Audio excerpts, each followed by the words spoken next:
Olá! Hoje a gente vai mergulhar num assunto fascinante.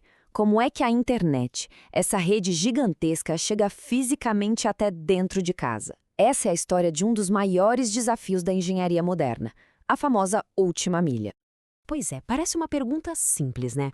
Mas a resposta revela décadas e décadas de inovação e uma engenhosidade absurda. Essa pergunta é o nosso ponto de partida hoje para a gente desvendar esse mistério que está no nosso dia a dia. Então vamos lá. Seção 1, o desafio da última milha. Antes de entender as soluções geniais que foram criadas, a gente precisa primeiro entender qual era o tamanho do problema. Onde estava o grande gargalo da velocidade da internet? Bom, o ponto crucial é este aqui. O backbone da internet sempre foi uma espécie de super rodovia de fibra ótica, sabe? Alta velocidade conectando países e cidades. Mas a última milha, essa era a estradinha de terra que chegava até a porta de casa. E por muitos e muitos anos, essa conexão final foi o que segurou a velocidade para todo mundo. E agora, na seção 2, a gente vai ver o mais curioso de tudo. Essa infraestrutura da última milha, ela nem foi feita para a internet. Ela foi projetada um século antes, com um propósito totalmente diferente: a voz humana. É impressionante o quão antiga é essa base. Pensa bem, a estrutura fundamental do sistema já estava de pé no finalzinho do século XIX. Muito, mas muito antes de alguém sequer sonhar com e-mail, streaming ou qualquer coisa parecida. No comecinho, era um verdadeiro caos. Para falar com 10 pessoas, era preciso ter 10 fios diferentes saindo de uma casa, um para cada pessoa. Um sistema desses, claro, não tinha como crescer. As cidades viraram uma selva de fios de cobre. E aí veio a grande sacada de Graham Bell, a central telefônica.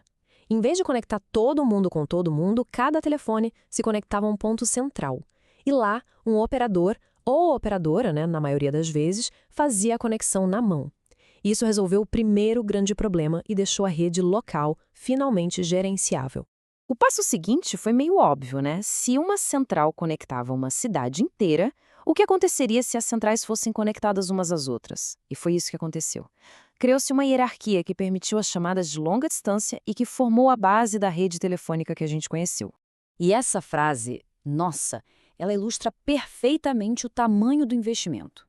A gente está falando de um investimento absurdo, feito ao longo de quase 100 anos, e milhões de quilômetros de fios de cobre. Não dava, simplesmente não dava para jogar tudo isso fora e começar do zero para a internet. O jeito era encontrar uma forma de usar o que já existia. E é aqui, na seção 3, que começa a era da inovação. O desafio agora era gigantesco. Como enviar dados digitais por uma rede que era analógica, que foi inteiramente otimizada para a voz humana e feita de cobre. A primeira tentativa foram os modems discados, né? Aquele barulhinho clássico. Era basicamente um hack que fingia que os dados eram som. Mas o verdadeiro pulo do gato, o que trouxe a banda larga para valer, foi o DSL. Em vez de usar só aquele pedacinho da frequência para voz, o DSL usou a capacidade total do fio de cobre, que era muito, muito maior. Ele simplesmente contornou as limitações da rede antiga. O momento eureka do ADSL foi esse: o fio de cobre não precisa ser um canal só. A tecnologia o dividiu em 256 canais diferentes e independentes. Um para voz, alguns para enviar dados, o famoso upload, e a grande maioria para receber dados, o download. E foi isso que permitiu, pela primeira vez, usar o telefone e ter internet de alta velocidade ao mesmo tempo no mesmíssimo fio. Chegamos à seção 4. O futuro é a fibra. Porque, sejamos honestos, mesmo com toda essa otimização, o cobre tem seus limites físicos. Para dar o próximo salto de velocidade, um salto de verdade, era preciso uma nova tecnologia. E essa tecnologia era a fibra ótica. E que salto, hein? Uma rede de fibra comum, do tipo GPON, já oferece velocidades de download de até 2,4 gigabits por segundo. Isso não é só um pouco mais rápido, é uma ordem de magnitude maior do que as melhores conexões DSL poderiam sonhar. A arquitetura de uma rede ótica passiva é de uma elegância. É incrível! Uma única fibra sai da central e atende dezenas de residências. Aí, divisores passivos que nem precisam de energia elétrica distribuem o sinal de luz. E para enviar dados de volta, o sistema é inteligente. Ele organiza umas fatias de tempo para cada casa poder falar sem atrapalhar a outra. É muito eficiente e robusto.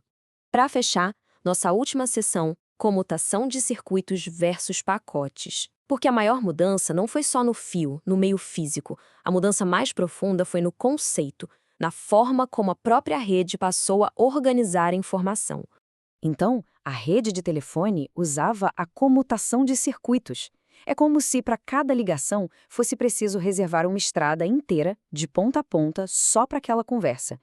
E enquanto a chamada estivesse ativa, ninguém mais podia usar aquele caminho, mesmo que houvesse silêncio. A conexão era garantida, mas o desperdício de recurso era enorme. A internet mudou tudo isso com a comutação de pacotes. Os dados são quebrados em pedacinhos, tipo uns envelopes, e cada envelope viaja pela rede sozinho, pegando o melhor caminho que estiver disponível naquele exato momento. Não existe caminho reservado. Os recursos são compartilhados por todo mundo de uma forma muito mais dinâmica e eficiente. E essa tabela aqui resume tudo perfeitamente. A comutação de circuitos, da voz, precisava de configuração, reservava o caminho todo e, por isso, podia desperdiçar muito. Já a comutação de pacotes, da internet, é mais flexível, muito mais eficiente e robusta a falhas. Foi essa mudança de paradigma que tornou a internet que a gente conhece hoje possível. Isso tudo nos deixa com uma pergunta para o futuro, né? A história da última milha é uma história de hacks geniais que extraíram o máximo de uma infraestrutura antiga. Qual será a próxima grande inovação? Qual será o próximo truque brilhante que vai destravar o potencial da infraestrutura que a gente tem hoje para o mundo de amanhã? Fica aí a reflexão. Muito obrigada pela companhia nesta análise.